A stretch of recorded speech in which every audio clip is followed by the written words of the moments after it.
የተጠነሰሰ ለውጥ ፍሬ ነው። ይሄ መንግስት ራሱ በዚህ ቀውስ ሰበብ የተጠነሰሰ የለውጥ ፍሬ ነው። ስለዚህ በተግባር የተቀየረ ነገር የለውም። ስለዚህ የኦሮሚያ አካል እናድርጋት። ቀውስ ይመጣል አለበለዚያ ይሄንንም መንግስት ያዋለደው ያ ቀውስ ነው። ኦህዴድ ቫዮለንስን ማስፈራሪያ አድርጎ ይጠቀማል። ኢትዮጵያውያን ይሄንን ቀመር ወቁ። ፈሬዎች አትሁኑ። ኦህዴድ በፖለቲካል ቫዮለንስ ነው ፍላጎቴን አሳካለሁ ብሎ የሚያስበው። አሁን ምን እያለ ነው? አዲስ አበባ የእኛ ማቶን ከሆነ ቀውስና ይዘን እንመጣለን። እኔ ምለው ደግሞ ፕሊዝ የኢትዮጵያን ህዝብ ከዚህ በላይ የምታስፈራሩበት ዘመን አብቅቷል። ያኔ ህዝባችን ባልተደራጀበት ጊዜማ ምን ያላደረጋችሁት ነገር አለ? ምን ያልፈጸማችሁት ግፍ አለ? ምን ያላደረጃችሁት ጥፋት አለ በሀገር ላይ? አሁንም ቀውስ ይዘን እንመጣለን ነው ሪሊ? ያ የሚያጓጓው ያ የሚያሰጋው ሰው ያለ ይመስላችኋል? በግልጽ በብአዴን እንግዲህ ይሄ ሪያክሽነሪው ኃይል እያለ ምን ፍላጎቱ ምን እንደሆነ በግልጽ እየተናገረ ነው ያለው። እንዲህም የብልጽግና የኦሮሚያ ዋና ከተማ እነዚህ ነቅሎ ወደ መደወላቡ ካልቀየረ ብልጽግና ራሱ ኦነግ ነው እያለ ነው ይላል። ኦኬ፣ በነገራችን ላይ አዲስ አበባ የኢትዮጵያን የጋራ ከተማ ነው ሲባል ዋና ከተማው አዲስ አበባ ኮንቴስትድ ነው። አሁን ባለው ሁኔታ እኛ ካልወሰድ ነው ዋናውን ከተማ በእኛ ዋና ከተማ ላይ ነው ዋና ከተማው መሆን ያለበት ነው እያሉ ያሉ። በነገራችን ላይ አዲስ አበባ የኦሮሚያ የሆነ ዕለት በማግስቱ ዋና ከተማው አዲስ አበባ ላይ መሆን የሚገባበት ምንም ምክንያት አይኖርም።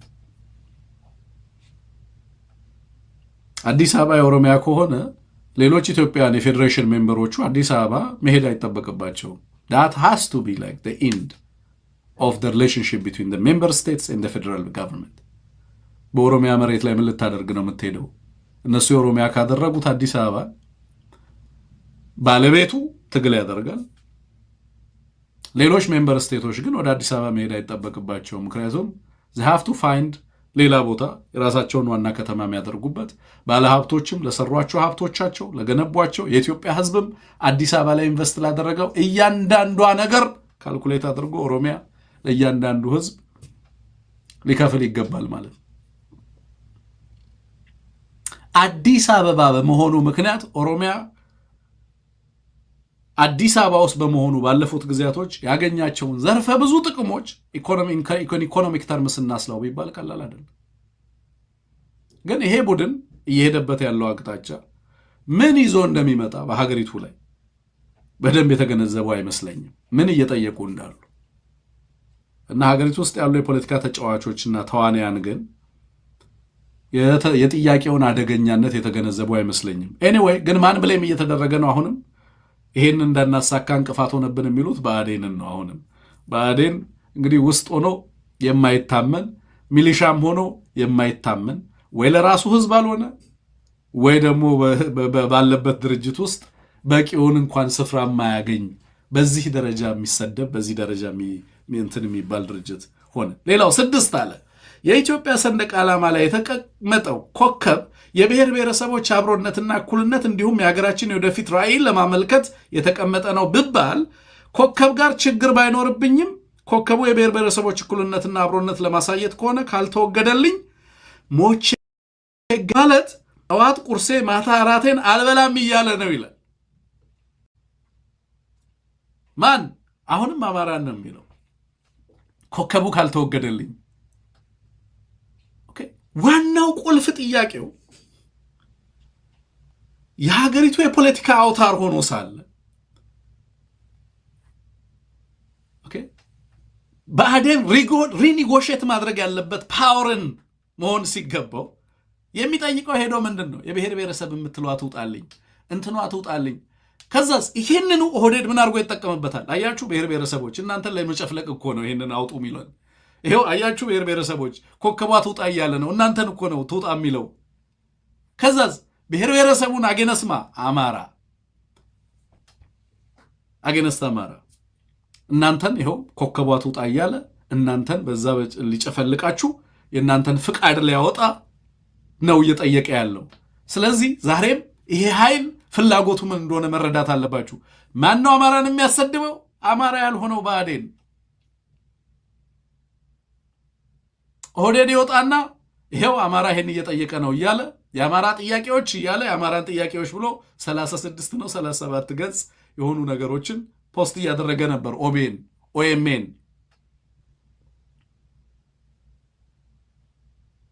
አማራ ግን ትግል እያደረገ ነው። የለም እዛ በእነሱ የድራማና በእነሱ እንትን ውስጥ የለም፣ ግን አለ እያሉ ነው። አማራ እየተከራከረን ነው። ባንዲራው ይውጣ፣ ባንዲራው ይግባ፣ ኮከቡ ይውጣ፣ ኮከቡ ይግባ፣ 39 ይውጣ፣ 39 ይግባ።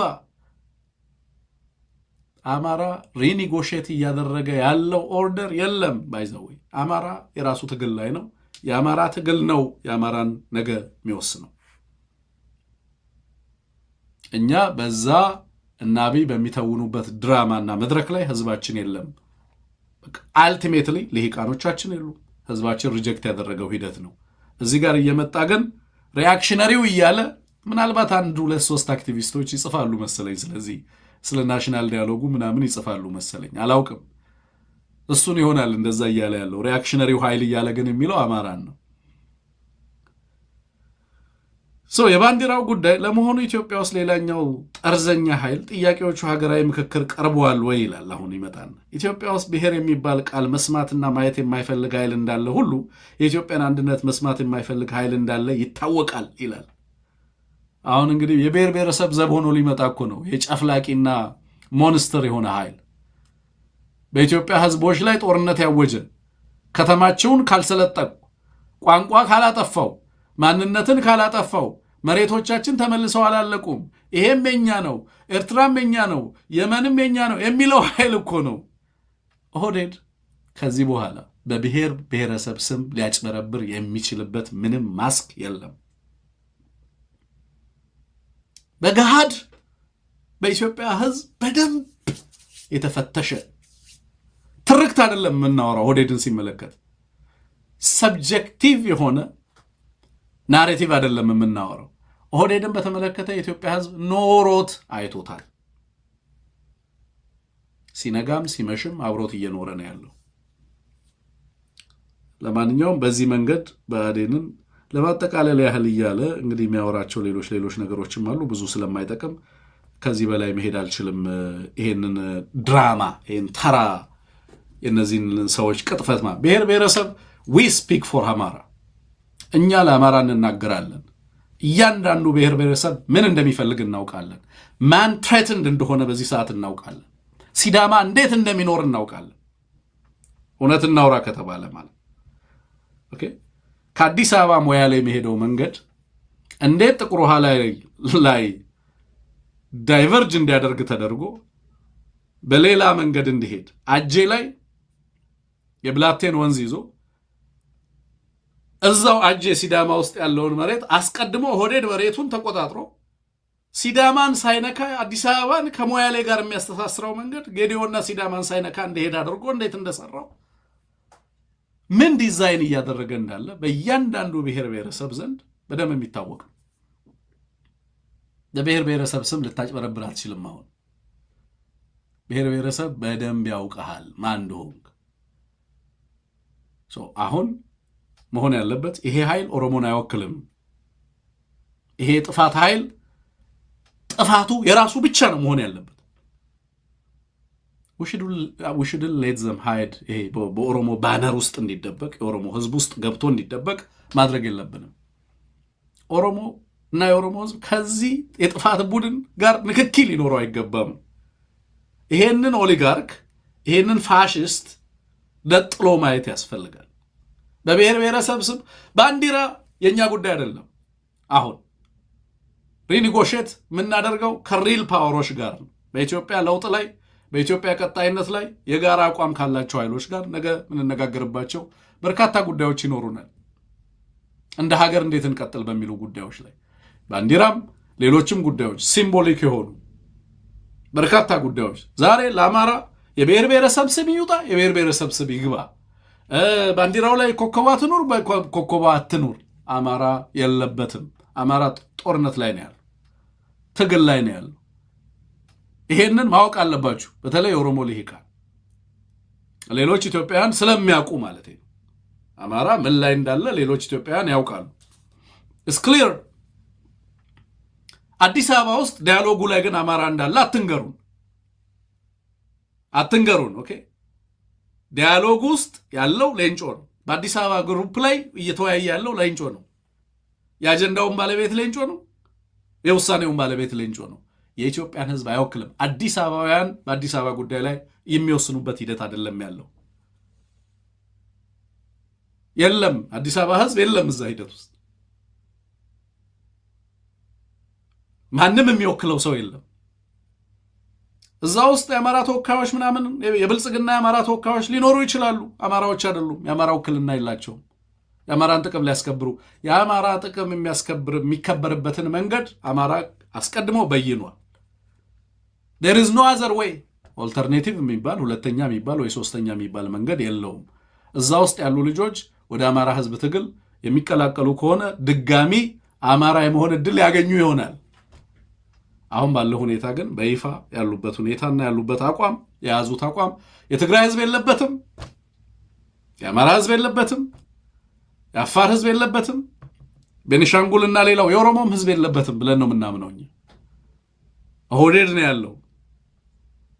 ስለዚህ ኦህዴድ ከኦህዴድ ጋር ኒጎሼት የሚያደርግበት፣ ኦህዴድ ከኦህዴድ ጋር ፓወር ሪኒጎሼት የሚያደርግበት ያንን አይነት ድራማ የሚተውንበት ሂደት እንደሆነ እንገነዘባለን ማለት ነው። አማራ እንደዚህ ያለ ብሔር ብሔረሰብ ይግባ አለ። ብሔር ብሔረሰብ ይግባ ይውጣ የአማራ ጥያቄ አይደለም። አሁን በፈለከው መንገድ በሚስማማህ መንገድ አማራዎች ሆነን እንገጥመሃለን። አንተም ራስህን ሆነ ማንንም ሳትሆን ማንንም ላይ እርከን ሳትንጠለጠል ራስህን ችለህ በፈለከው መንገድ ማለት ኢትዮጵያ እንደ ሀገር ስትቀጥል አማራም በሀገሩ ላይ የሚኖረውን ሚና ይኖረዋል ነው። ስለዚህ አንተን ሐዘኔታም ርህራሄም ኦኬ የሚፈልግበት ደረጃ ላይ አይደለም ያለው። ያን ዘመንማ አለፍ ነው። የተማጽኖ የልምጥምጫ የምን የነበረው ዘመን አብቅቷል ብዬ ነው ማምነው። ሶ ክሊርሊ አማራዎች በነገራችን ላይ በሀገራችሁ ጉዳይ ላይ የምትቅለሰለሱበት ጊዜ አይደለም። ሌሎች ኢትዮጵያውያንም የምትቅለሰለሱበት ጊዜ አይደለም። ዩ ባለቤት ናችሁ። ዩር ዘ ኦነርስ። የሀገራችሁ ጉዳይ የኦሮሞም ህዝብ አይቅለሰለስ። የሀገሩ ጉዳይ ነው። የትኛውም የኦሮሞ ጥያቄ የሚያስፈራው አማራ ዛሬ ላይ የለም። ግን ደግሞ የአማራን ህዝብ ጦርነት አውጀህበት ግማሹን በእስር ቤት ግማሹን በእንትን አድርገህ ግን አንተ የአዲስ አበባን ጉዳይ ፈትቼ ምናምን ብለህ የምታጨረብርበት መንገድ የለም። 83 ላይ አይተነዋል። ከዛ በፊት በተለያዩ የታሪክ አጋጣሚዎች አይተነዋል። ያ መንገድ ማንንም የትም አያደርስም። ስለዚህ ጄኒውን ለውጥ የምትፈልጉ ኃይሎች ካላችሁ፣ ጥያቄዎችም አሉን የምትሉ ኃይሎች ካላችሁ ትክክለኛው ታይም ሌጂቲሜት የሆነው ሂደት የሚወስንበትን እድል ማሰብ ያስፈልጋል ማለት ነው።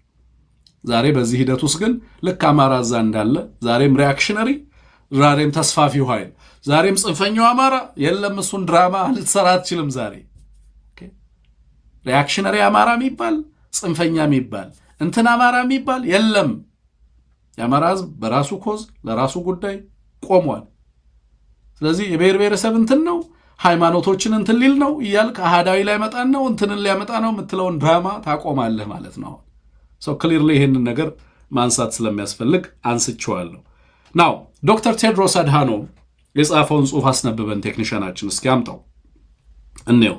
ምንድነው እየነገረን ያለው ዶክተር ቴድሮስ? እስኪ የዶክተር ቴድሮስን ጽሑፍ እንመልከተው። የእናንተም ይሄን ፕሮግራም ላይክ አድርጉ፣ ሰብስክራይብ አድርጉ፣ ቻናሉን ስቲከር ግዙ፣ ኤቢሲን ሰፖርት አድርጉ። የለውጥ ተቋም ነው። ዶክተር ቴድሮስ የጻፈው ጽሑፍ ይሄ ነው። ላንብበው። ከዚህ ቴክኒሻናችን እያሳየህ እንደሆነ እመለከታለሁ፣ ግን ከሩቅ የማንበብ ችግር የለብኝም። ኦፍኮርስ ይታየኛል። ኢትዮጵያ ሰላም ያስፈልጋታል። ኖ ሞር ዋር ኦር ኖት ሞር ዋር ይላል። ኢትዮጵያ ሰላም ነው የምትፈልገው፣ ተጨማሪ ጦርነት አይደለም የምትፈልገው። ላለፉት 3 ዓመታት በአማራ ውስጥ ጦርነት በርካታ ህይወቶችን አስከፍሏል። በርካታ ህይወት እንዲጠፋ አድርጓል። ኦሮሚያ መድማቱን ቀጥሏል። ትግራይ ወደ ጦርነት ተመልሶ ወደ ግልጽ ጦርነት ተመልሶ እየገባ ነው ያለው። አፋር ወደ ጦርነት እየገባ ነው። ቤኒሻንጉል በጦርነት እየታመሰ ነው። ይበቃል። I urge the federal government and all regional leaders to choose dialogue over guns and to pursue real political solutions. War only brings days. ጦርነት ምን ያመጣል? እልቂት፣ መፈናቀል፣ ውድመት፣ አፈና፣ ረገጣ።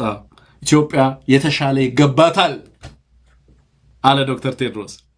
ኦህዴድ በጣም ተናዷል። እንዴ ምን አናደደው ነው የኔ ጥያቄ። ኦህዴድ ብልጽግናዎች ምንድነው የሚያበሳጫችሁ? ዶክተር ቴድሮስ ያለው ሰላም ይገባታል ኢትዮጵያ የተሻለ ይገባታል። ኢትዮጵያ ዲዘርቭስ ቤተር ዳትስ ኢት። ኢትዮጵያ ዲዘርቭስ ቤተር። ይሄንን መጽሐፉ አቃጥሏቸዋል። ሰላም ነው እንፈልገው እኮ ነው የሚሉት አይደለም፣ ጦርነት አንፈልግም የሚሉ ናቸው። ግን ዶክተር ቴድሮስ አርጅ ያደረገው ምንድነው? እሱም ያለው ምንድነው? ኢትዮጵያ ጦርነት አይገባትም፣ ሰላም ነው የሚገባት፣ የተሻለ ስርዓት ይገባታል አለ። የተሻለ ስርዓት ይገባታል ማለት ለሀገር ከመቆርቆር የሚነገር ነው። በእኔ እምነት ምን አበሳጫቸው ነው ጥያቄው። ቁልፉ እዚህ ጋር ነው። በጣም ከባድ ፖለቲከኛ እንደሆነ ነው ሰው እየተመለከትኩት። በነገራችን ላይ በጣም ከባድ ፖለቲከኛ ነው እና ለምን ከባድ ፖለቲከኛ ነው? ምን አሳየ? ስርዓቱን ለዓለም አቀፉ ማህበረሰብ እንደዚህ ያጋልጦ አሳየ።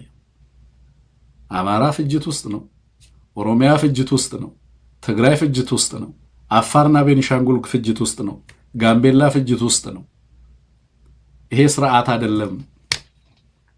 እዚህ ላይ አልጻፈውም፣ ግን ብሎታል። ኢትዮጵያ የተሻለ ይገባታል። አሁን ክልሎች በእንደዚህ አይነት ሁኔታ ሊቀጥሉ አይችሉም አለው። ፖለቲካሊ በጣም ውስጠ ወይራ ነው ንግግሩ። ማለትም ነው አለማለትም ነው። በደንብ ማለት ነው። ክልሉ ሀገሪቱ ያለችበትን ሁኔታ በደንብ ፍንትው አድርጎ ባለፉት 3 ዓመታት አሳየ። በዚህ ጽሁፍ አንድ ፓራግራፍ በማትሆን ጽሁፍ ኦሮሚያን አትመሩትም፣ አማራን አትመሩትም፣ ቤኒሻንጉልን እየመራችሁ አይደለም፣ ደም እያፈሰሳችሁ ነው። ትግራይን እየመራችሁ አይደለም፣ ደም እያፈሰሳችሁ ነው። ቤኒሻንጉልን እየመራችሁ አይደለም፣ ቫዮለንስ ውስጥ ነው ያለው ቤኒሻንጉል። 2 ክልሎች አንድ ይሆናሉ እያሉ ነው። ቤኒሻንጉልን ለመጠቅለል በጊዜ ሂደት ያቺ ማዕድን ፈርዶባታል። እሷን የመጠቅለል ፍላጎት አለ እነ ሽመልስ። መቼም ያለነሱ ሰው የለም። ኢትዮጵያ ምን ይገባታል አለ ዶክተር ቴድሮስ። ዲዘርቭስ ቤተር፣ የተሻለ ይገባታል። ከዛስ እነሱ እኮ ናሽናል ዲያሎግ እያደረጉ ነው። ይሄንን ሲጽፍሱ እነሱማ ናሽናል ዲያሎግ እያደረጉ የተሻለ ስርዓት ለመፍጠር እየሰራን ነው ባይ ናቸው። እሱ ምን አለ? I urge federal government and all regional leaders to choose what? Dialogue. Which dialogue? ፌደራል መንግስቱ ዲያሎግ እንዲመርጥ ጠይቃለሁ ሲል እንዴ ዲያሎግ እያደረገ አይደለም እንዴ ፌደራል መንግስቱ? ዶክተር ቴድሮስ ይህንን ድራማ አልሰሙም ማለት ነው። ምክንያቱም ፖለቲከኛ ናቸው፣ ያውቁታል። ይህንን የህፃን ጨዋታ አይ ቲንክ እንደዚህ አይነት ድራማ ትምህርት ቤት ሰርታችሁ ታውቃላችሁ? ይህንን የህፃናት ጨዋታም እኮ በነገራችን ላይ የሚከበር ነው በጣም ነው። ምን አሉ መጡና ሁሉም I urge federal government and or regional leaders ማነው መሪው አሉ ዶክተር ቴድሮስ በዚህ ንግግራቸው። የክልሎቹ መሪዎች ዋና አክተሮቹ በየክልሉ ያሉ ኃይሎች አሁን የሪጂናል ሊደርስ ሆነዋል ነው። የአብይ አህመድ ፌዴሬሽን is a mockery። የአብይ አህመድ ፌዴሬሽን ሚሊሻ መልማይ ፌዴሬሽን ነች። ሚሊሻ ነው ግብር የምታስገባው። 500,000 ሚሊሻ የሰጠ እየተባለ ገንዘብ እየታተመ ይሰጣል። በጀት የሚሉት እሱን ነው። የአማራ ክልል ሚና ወደ ምን መጣ? ታክስን ትሪቢዩትን የሚከፍለው በሚሊሻ ነው የአማራ ክልል። ለፌደራል መንግስቱ በፊት ወርቅ ይቀርብ ነበር አይደለም? ማር ይቀርብ ነበር፣ ሰንጋ ይቀርብ ነበር በግብር ስም አይደል? አሁን ሚሊሻ ነው የሚቀርበው። በኢትዮጵያና በፌዴሬሽን ሜምበር ስቴቶች መካከል እና በመንግስት ነኝ በሚለው አካል መካከል ያለው ሪሌሽንሺፕ እንደዚህ አይነት ሚሊሻ የመቀበልና በጀት የመስጠት አይነት ሪሌሽንሺፕ ሆኗል። እና አረጋ ምንድን ናቸው? ማስተር ኦፍ ሚሊሻ። አረጋ ሚሊሻ መልማይ እንትን ነው፣ ሊቀ ሚሊሻ ነው። ሊቀ ሚሊሻ ነው። ሽመልስ ሚሊሻ መልማይ ነው። ሌሎች ክልሎች እንደያቅማቸው ሚሊሻ ኮንትሪቢዩት ያደርጋሉ። ለማ ለንጉሱ ሚሊተንት የሆነ ስርዓት ስቴት ለሚመራው አብይ አህመድ ዶክተር አድሃኖም በደንብ ስለተገነዘበው ምን አለ? ፌዴራል መንግስቱ ከክልል መንግስታቶቹ ጋር፣ መንግስታቶቹ እነማን ናቸው? ክልሎቹን በተቆጣጠሩት ኃይሎች ምን አርጀንትሊ ምን እንዲያደርግ ዳያሎግ እንዲያደርግ። የትኛውን ዳያሎግ? መስፍን አርአያ የሚመራውን ድራማ አይደለም። እሱን እዛው ሰልፊ ተነሱበት ነው። ሰልፊ ለመነሳትም ከጠቀመ 4000 ሰው እንዴት አድርገህ ሰልፊ መነሳት ትችላለህ? ያለው ብቸኛ አማራጭ እሱን ተውትና ድራማችሁን ተውትና በራሳችሁና በታሪክና በሀገር ላይ የምታደርሱትን ስላቅ ትታችሁት አክቹሊ ወደ ሪኒጎሽዬሽን ኦፍ ፓወር ግቡ እያለ ነው። ግቡ። እናንተን እንደ መንግስት የሚያይ አካል የለም። ኢትዮጵያ ምን ይገባታል? የተሻለ ይገባታል። የተሻለ ምን ስርዓት ይገባታል። መጀመሪያ ላይ ኢትዮጵያ ኒድስ ፒስ ኖት ሞር ዋር ሲል ይሄማ በቃ ቲፒኤልኤፍን ሊመታልን ነው ብሎ ነበር የጠበቀው ኦህዴድ መሰለኝ። በኋላ ላይ ሀገሪቱና ሀገሪቱ ውስጥ ያለውን ሁኔታ በደንብ ሲያብራሩ ዶክተር ቴድሮስ ኦህዴድ ፍቃደኛ ነው ወይ? አሁን እሳቸው ምን አድርገው አመጡት? ንግግሩን ከቲፒኤልኤፍ ጋር ተነጋገር አላሉትም። ሀገሪቱ ውስጥ ካሉ ኃይሎች ጋር ተነጋገር አሉት። ከቲፒኤልኤፍ ጋር ተነጋገር ነበር እሱ የሚፈልገው። ቲፒኤልኤፍ ዲያሎግ ይሻልሃል እንዲባል ነው ኦህዴድ የሚፈልገው። ኦህዴድ መልቲሊኒየር የሆነ ቬክተር ውስጥ መግባት አይፈልግም። እንደዚህ አይነት እንትን እንዲመጣበት አይፈልግም። ኦህዴድ ፋኖን በተናጠል እንድታወግዝ፣ ፋኖን ኔጎሼት ያደርግ እንድትል፣ ይደራደሩ እንድትል ነው የሚፈልገው። ግን አክቹሊ ከክልል መንግስታት ጋር ኔጎሼት አድርግ፣ ክልል ውስጥ ካሉ ወሳኝ ተዋንያን ጋር ኔጎሼት አድርግ። ጠፍቷቸው አይደለም። አረጋ የክልል ፕሬዚዳንት ነው ተብሎ ሚሊሻ እንደሚመለምል ሳያውቁ ቀርተው አይደለም። አሻርሊ ቤኒሻንጉል ጉሙዝ ውስጥ ምን እንደሆነ ያውቃሉ። አፋር ላይ ያለውን ሁኔታ ሳይረዱት ቀርተው አይደለም። ግን ምን አይነት ነገር ቀልዱንና ድራማውን ትታችሁ ሀገሪቱን ማሻገር ከተፈለገ ከገባችበት ቀውስ የተሻለው ነገር ይሄ ነው፣ መንገዱ ይሄ ነው እያሉ ነው እሳቸው። ለዚህ ነው የተበሳጩት ኦህዴዶች። በጣም በጣም በጣም በጣም ነው የሚናደዱበት ይሄን በመጻፉ ዶክተር ቴዎድሮስ። ይሄ ግን አይሰሙም እንጂ ባይዘወይ ይሄንን ፓርላማ ውስጥ እነገዱ ነግረዋቸዋል። ተናጋሪው ማን ነው የሚለውን ነው የሚያዩት እንጂ የተነገራቸው ነገር ሐቁን ነው። ኮንትሮል አታደርጉም። in the coming 3 months and 4 months ከእንጦጦ በኋላ ያለውን you can't control nothing more than እንጦጦ በሚቀጥሉት 3-4 ወራቶች ውስጥ ከእንጦጦ ጀርባ መሄድ አትችልም። እኔ አይደለሁም የምለው፣ ነባራዊ ሪያሊቲውን ነው የማነበው። የኔ ሪዲንግ እዚህ ሆኜ ምን እየመጣብህ እንደሆነ ስለማነበው እኮ ነው። ራሳችሁን እያታለላችሁ እዚህ ደረጃ ላይ መድረሳችሁና መበሳበሳችሁን አቁማችሁ ሀገርንም ከማበሳበስ በግልጽ የሚነገራችሁን ነገር ስሙ። ይሄ የሚያበሳጭ አይደለም። ኢትዮጵያ የተሻለ ይገባታል፣ ምንም ጥያቄ የለውም። ኢትዮጵያ የተሻለ ይገባታል፣ የተሻለም ታገኛለች፣ ምንም ጥያቄ የለውም። አሁን ያለው ግን ኢትዮጵያን አይደለም ቀጠናው ላይ ያሉትን ሀገራትም ህዝቦችም ታሪካቸውንም የሚመስል የሚመጥን አይደለም። አሁን ያለው ነውር ነው። አሁን ያለው ኢትዮጵያ ውስጥ ለመናገር እጅግ የሚዘገንን ነው። በጣም ከባድ ነው አሁን ያለው። ኤኒዌይ ይሄንን ላቅርብላችሁ ብዬ ነው። ሌላው ወደ ሶስተኛ ጉዳያችን እንለፍ። የኋላ ቀሩ ብአዴንን ጉዳይ ልተወውና የቴክኒሻናችን አንድ ዲስፕሌይ እንድታደርግልኝ የምፈልገው አንድ የላኩልህ አርቲክል አለ። ታይትሉን ብታሳየን ጥሩ ይመስለኛል፣ ደስ ይለኛል። እሱን እንየው በጋራ። ኢንድ ስቴት ኢንኮምፓቲቢሊቲ የሚል ጽሁፍ በሆርን ሪቪው ወጥቷል። የብልጽግና አቋም ነው። ብልጽግና ቲንክ ታንኮች ናቸው የጻፉት። ዳግም ዮሐንስ ይህንን ፕሮግራም ስሰራ ብልጽግና ምህረት እንዲያደርግልህ በመጠየቅ ነው። በግልጽ እዚህ ጽሁፍ ላይ ጽምዶ አገዛዙን ያስወግዳል የሚል ነገር ተጽፏል እና ዳግም አውቆት እንዳልጻፈ ገምታለሁ፣ ግን እውነቱን መናገር ስላለበት ነው የጻፈው። ስራውንም እየሰራ ነው። እሱ ተንታኝ ነው፣ አናሊስት ነው። ያለውን ነገር ግን መናገር ስላለበት ነው የጻፈው። ምንድን ነው የሚለው? ጽምዶ አገዛዙን ያፈርሰዋል። ችግሩ ካፈረሰው በኋላ ግን ምን እንደሚያደርግ ምን ይላል? ጽምዶ is a real near-term threat to Addis Ababa. A real near-term threat to Addis Ababa.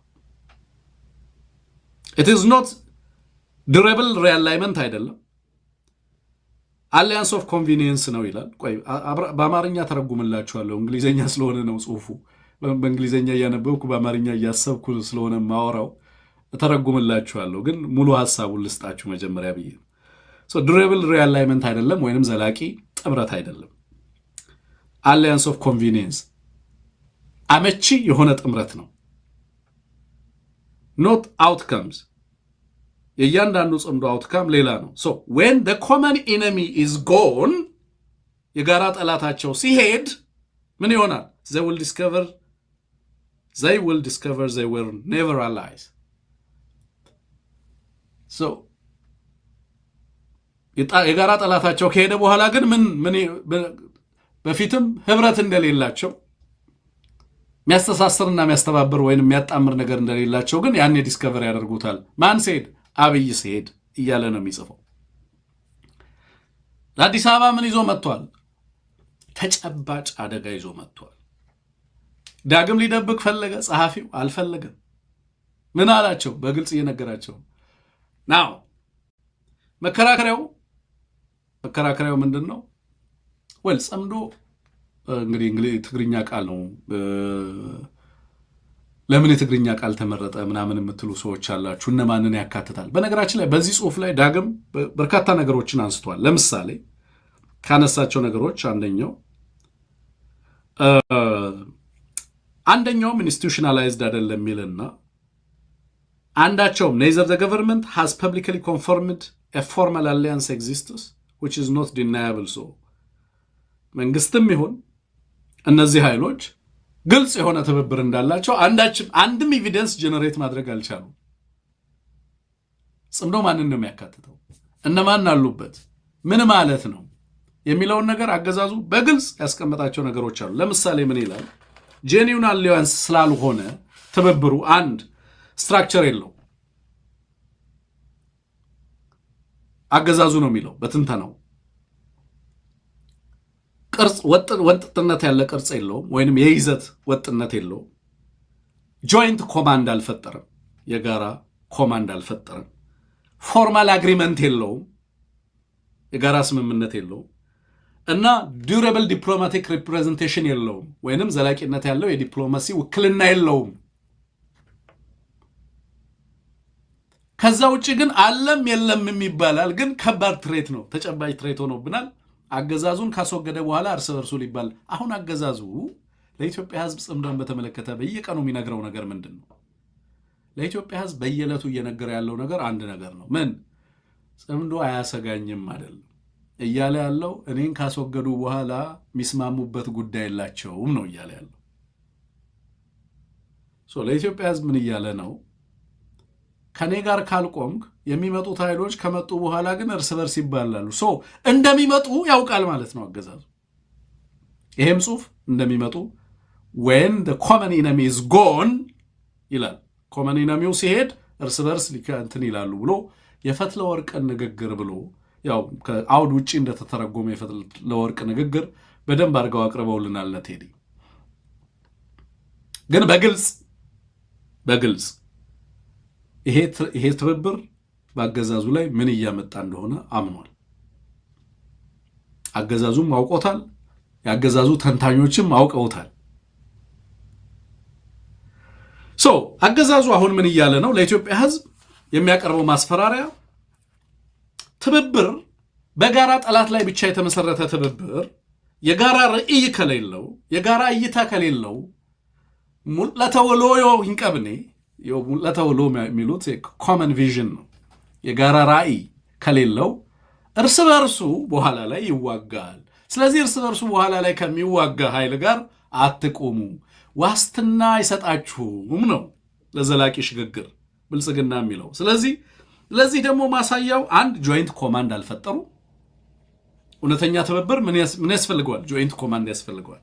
ሁለተኛ ፎርማል አግሪመንት የላቸው። ሶስተኛ ዲዩራብል ዲፕሎማቲክ ሪፕሬዘንቴሽን ወይንም ቋሚ የሆነ የዲፕሎማሲ ውክልና የላቸው። ወጥነት ያለው የስምምነት መዋቅር አይደለም ነው። እንደዛም ሆኖ ግን ስጋትነቱ መሽቀረ ነው እያለ ያለው ብልጽግና ናው። የኔ ጥያቄ የጋራ ትሬት ኮመን ትሬት የትብብር ዋስትና አይደለም ወይ? ለምሳሌ